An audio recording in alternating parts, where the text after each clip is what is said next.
How do you evaluate an outpost's strength? Have you ever wondered how to assess the power of an outpost in chess? Understanding this can really change the way you play. An outpost is a square that cannot be attacked by an opponent's pawn. This often happens because the nearby pawns have moved or been captured.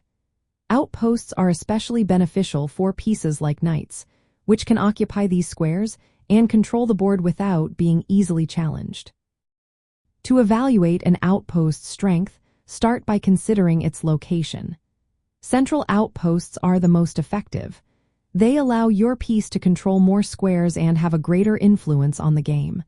The more central the outpost, the better it can support your strategy. Next, think about pawn support.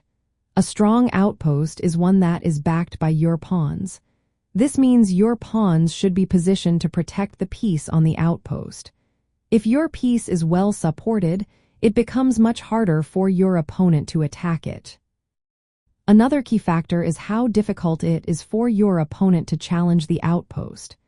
If the opponent's pawns cannot reach the square easily, or if attacking it would create weaknesses elsewhere, then the outpost is more secure.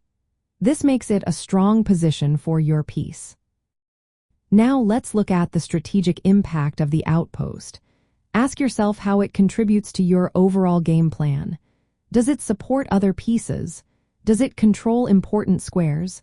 Does it put pressure on your opponent?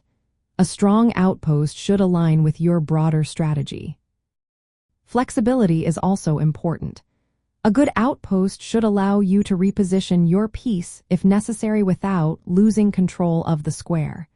This adaptability can be a game changer in tight situations. Coordination with other pieces is vital too.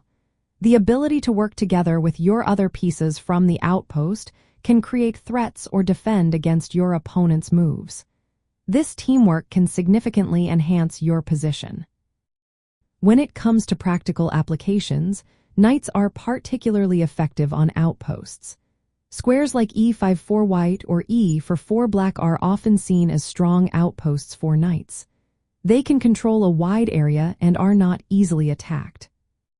Timing is another crucial aspect. Move your piece to the outpost when it can have the most impact.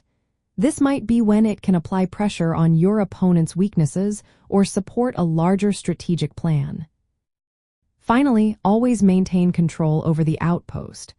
Support it with pawns and other pieces to prevent your opponent from easily challenging your piece.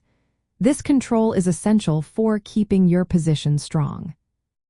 In the context of pawn structure imbalances, outposts can be extremely powerful. They can exploit weaknesses in your opponent's pawn structure, creating opportunities for both attack and defense. By understanding how outposts interact with pawn imbalances, you can better evaluate their strength and use them effectively in your game.